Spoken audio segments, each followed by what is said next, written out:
Hello students, so here I am again to share my experiences, my UPSC journey with all of you. To keep you on track in these times, to help you get motivated for examination process and to let you realize that this examination, anyone and everyone can qualify. What is needed is a never say die attitude and a passion towards your examination process. What is needed is perseverance and persistence. And if all these qualities are in you, you are going to for sure qualify UPSC Civil Services Examination. आपको सफलता मिलेगी आपके अंदर ये qualities अगर आ गई तो। और जो इवेंट आज मैं शेयर करने वाला हूँ, उस इवेंट का बहुत एक अहम रोल है मेरी लाइफ में। वो एक बहुत ही अहम इवेंट है मेरे लिए और शायद आज की मेरी पर्सनालिटी डेवलपमेंट में उस इवेंट का बहुत बड़ा किरदार है। तो चलिए इस इवेंट को बताने के लिए मुझे अपनी हिस्ट्री में जाना पड़ेगा। मेरा सेकंड अटेम्प्ट यूपीएससी का, एंड मैंने बनारस हिंदू यूनिवर्सिटी BHU से just bachelors in ayurvedic medicine and surgery की डिग्री लेकर मैं पास हुआ था। And given the prelims from Allahabad, and just after giving the prelims I shifted to Delhi from Banaras. मेरा सेकंड अटेम्प्ट था and I didn't want to lose upon the study materials which were available in Delhi at that time. और हमारे समय online materials का ज़माना नहीं था। हम लोग रिलाई करना पड़ता था ऑफलाइन जो भी मटेरियल्स फोटोकॉपीज अवेलेबल होते थे मार्केट्स में। तो मैं इन्हीं मटेरियल्स की लालच में मैं दिल्ली शिफ्ट कर गया and I started preparing from Delhi and I gave my second mains from Delhi, sure that मैं प्रीलिम्स क्वालिफाई करूँगा। And this was my second consecutive mains. मेरा पहला अटेम्प्ट जो मैंने इलाहाबाद से दिया था प्रीलिम्स एंड मेंस बोथ, उसमें मेरा इंटरव्यू कॉल नहीं लगा था।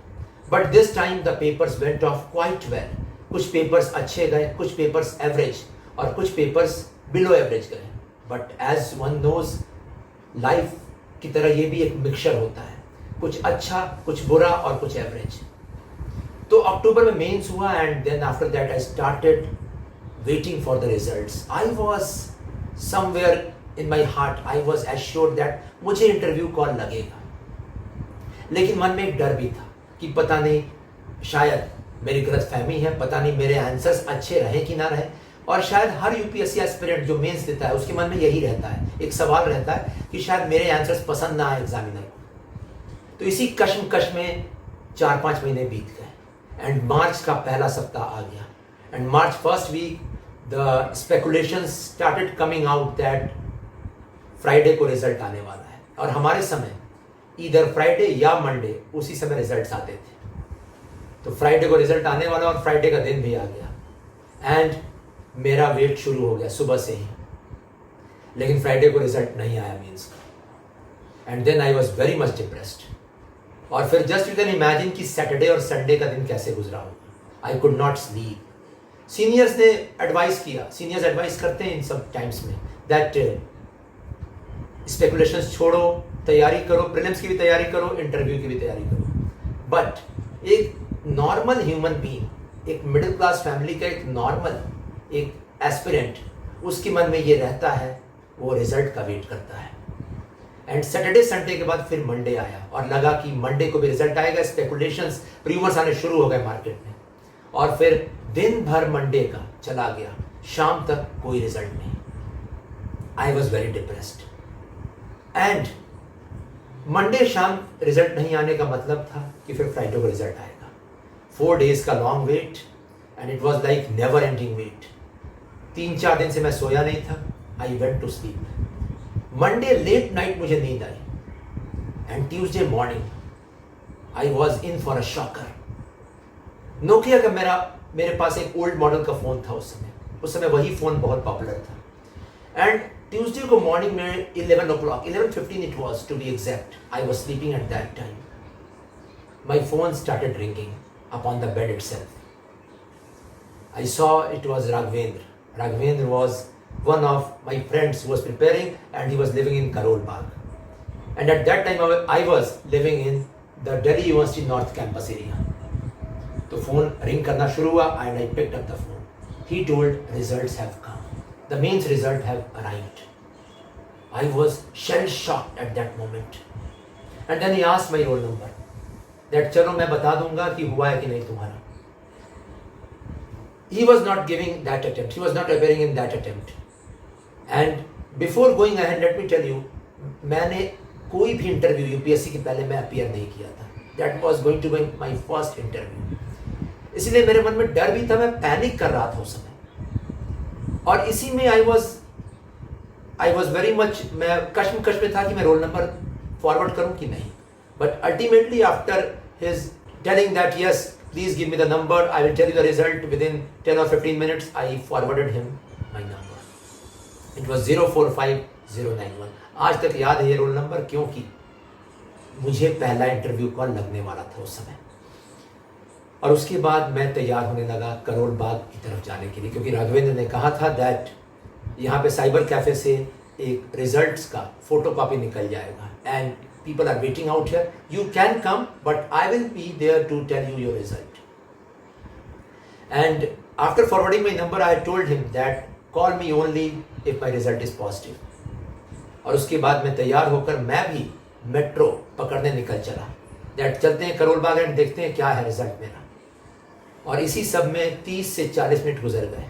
And you can very well imagine मेरे मन में क्या चल रहा था. My heart started to sink. That 40 minutes have gone by, no phone.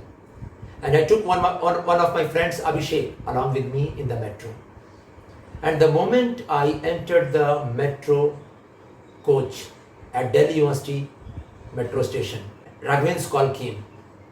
And seeing the call, I was like panic in my eyes. There was panic in my eyes, and I picked up the call.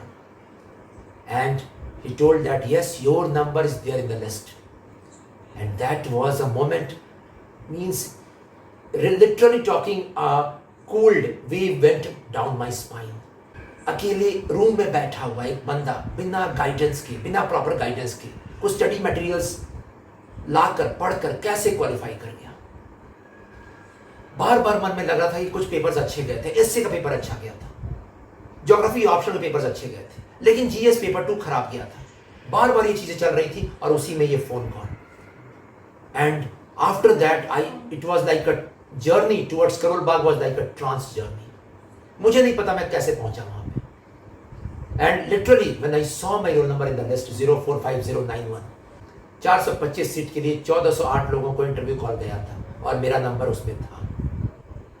2006 का attempt. Being a UPSC aspirant, you too are a UPSC aspirant. You can imagine what would have gone in my mind at that moment. क्या चल रहा होगा मेरे मन में. और ये अचीवमेंट मेरे लिए छोटा अचीवमेंट नहीं था. In the final list I could not find my name, but nevertheless this success was there with me. This success is there with me till date. It motivates me till date. And till now, जब भी मुझे depression आता है या मेरी life में कुछ खराब गुजरता है, मैं वो दिन याद करता हूँ कि ऐसा समय जब मैंने कुछ एक्सपेक्ट नहीं किया था, अचानक से झोली में गिर गया एक इंटरव्यू कॉल यूपीएससी का. 1408 के लिस्ट में मेरा भी नंबर. और इससे एक सीख मिलती है हमें, और यही सीख बताने के लिए मैं आपसे ये इंटरेक्ट कर रहा हूँ आज. और वो ये सीख है, छोटी छोटी खुशियाँ आती हैं लाइफ में मोटिवेट करने के लिए. शायद सक्सेस बड़ा न मिले आगे चलकर, लेकिन छोटी छोटी खुशियाँ हमारे साथ रह जाती हैं.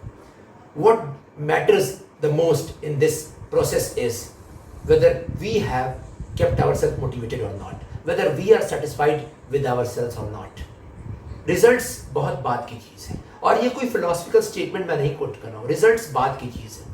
What matters is your satisfaction. तो आज भी मैं satisfied होता हूँ जब भी मैं वो इवेंट याद करता हूँ. And sometimes some people ask me what will be your wish if someone asks you that तुम्हें एक wish दिया जाए तो तुम क्या मांगोगे. I would want to go back in those days of preparation. Those were golden days. Literally, no one can take from me those days of UPSC preparation.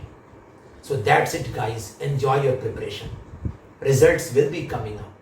But what will matter and what will you realize afterwards is that UPSC preparation, the days were golden days, which will never come back in your life. Thanks a lot.